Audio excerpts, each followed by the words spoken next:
Bueno, estamos analizando el tema de la educación en estos tiempos de la pandemia. Nos queda tiempo para una última ronda de conclusiones. Héctor, yo conforme iban ustedes platicando me iba deprimiendo más de lo deprimido de por sí que estoy con este tema de la educación, porque realmente me duele ver a mis hijos, sobre todo aquí sí hago un comentario personal.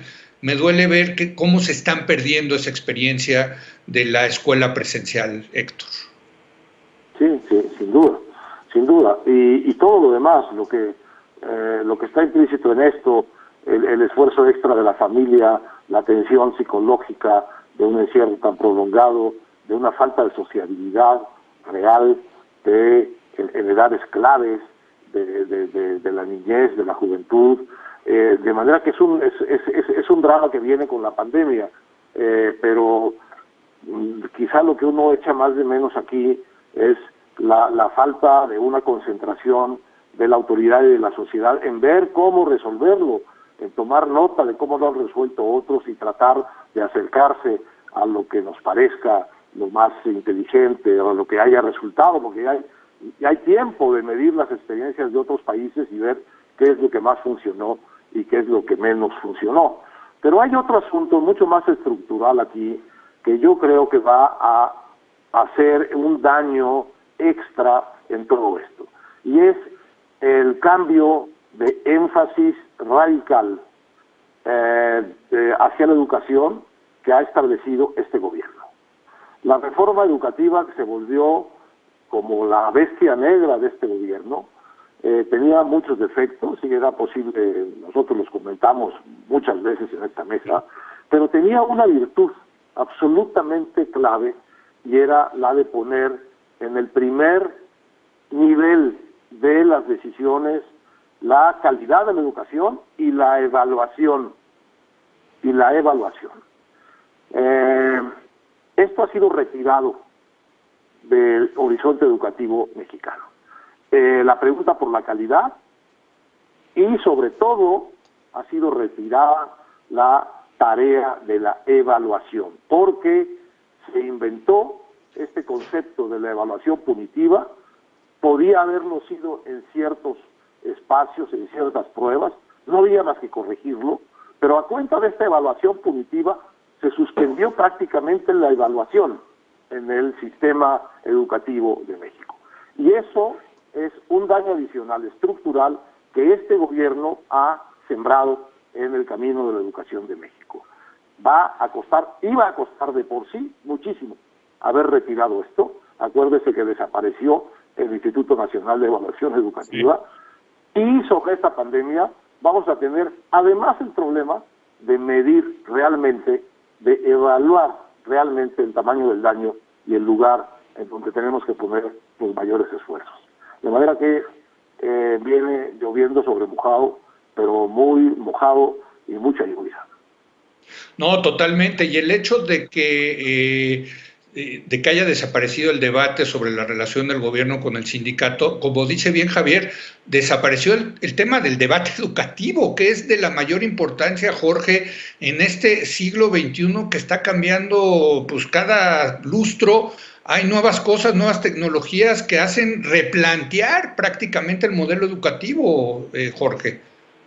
Bueno, replantearlo sin duda, y va a haber en muchos países ese tipo de replanteamiento una vez que se salga de la pandemia gracias a la vacunación.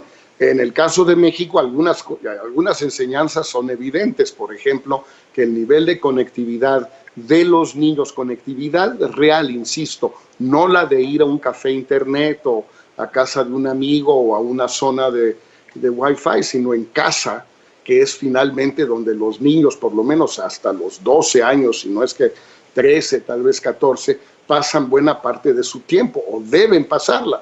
Ahora, si no quieren que pasen el tiempo en la casa, pues lo que podrían haber hecho en este gobierno, en lugar de lo que hicieron, fue utilizar este tiempo para la escuela de tiempo completo, para que cuando volvamos a clases en la gran mayoría de las escuelas de educación básica, o por lo menos la primaria, a la jornada completa, si se puede de 8 horas, si no por lo menos de 6, lo que se podría haber hecho, no digo fácilmente, pero hubo todos estos meses para aprovecharlo.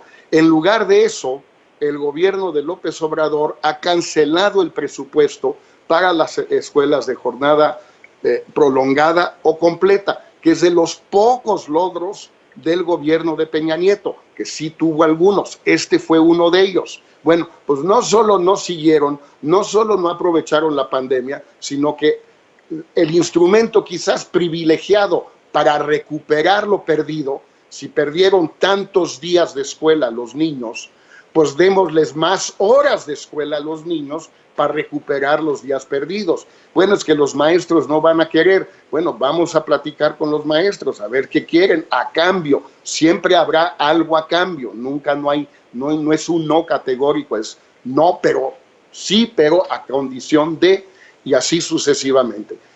Ni lo pensaron, ni se les ocurrió, ni se discutió, y entonces ahí vamos a volver, después de la pandemia, a la misma situación de antes, que todos sabemos es desastrosa. Es desastrosa. Y ahora que hablaba Jorge, se me ocurrió otra hipótesis de por qué no se habla de estas cosas y sobre todo del regreso, Javier, y es que los niños no votan, porque sí se hablan de otras cosas, de otras poblaciones que sí votan. Ya hablaremos, por ejemplo, del tema de las pensiones, que piensa el gobierno subir los montos. Pero bueno, te doy la palabra, Javier, una conclusión rápida.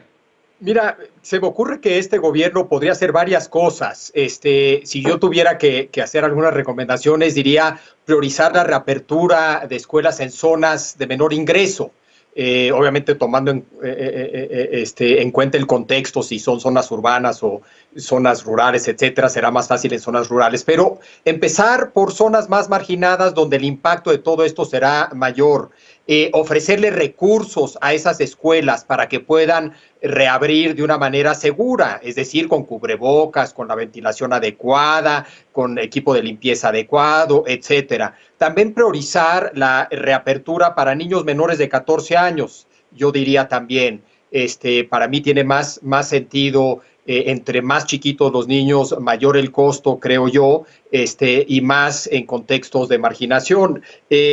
Creo que gran oportunidad para empoderar, como decía Héctor, a los directores de las escuelas, a los maestros de una escuela y a los padres de familia alrededor de una escuela, esa comunidad básica. Si abandonamos fronteras políticas que de estados o municipios y pensamos en comunidades de ese tipo, sería una manera de empoderarlas a futuro, para que sigan involucradas en la educación. Me queda claro que es tarea de bisturí, no machete. Yo en su momento en ciertos temas he defendido a veces el uso del machete. Aquí sí me queda claro que se trata de usar el bisturí, pero también me queda clarísimo que el contexto de austeridad lo va a hacer muy difícil. Porque si Estados Unidos tiene problema de recursos, el país más rico del mundo, para la reapertura, y precisamente por eso el paquete de estímulo COVID que presentó Biden y que ya fue aprobado, incluye cientos de miles de millones de dólares para escuelas que necesitan ese dinero para poder reabrir, pues aquí todavía más. Tendremos la ventaja del clima y todo eso, pero me queda claro que esa austeridad se tiene que repensar por lo menos en cuanto a la educación y en cuanto a la escuela, en las escuelas, para que sí tengan algunas escuelas, por lo menos, que son las que más lo necesitan, esos recursos para poder reabrir. Muy bien, vamos a hacer una breve pausa y regresamos a hacer nuestro comentario semanal sobre el COVID-19 en México.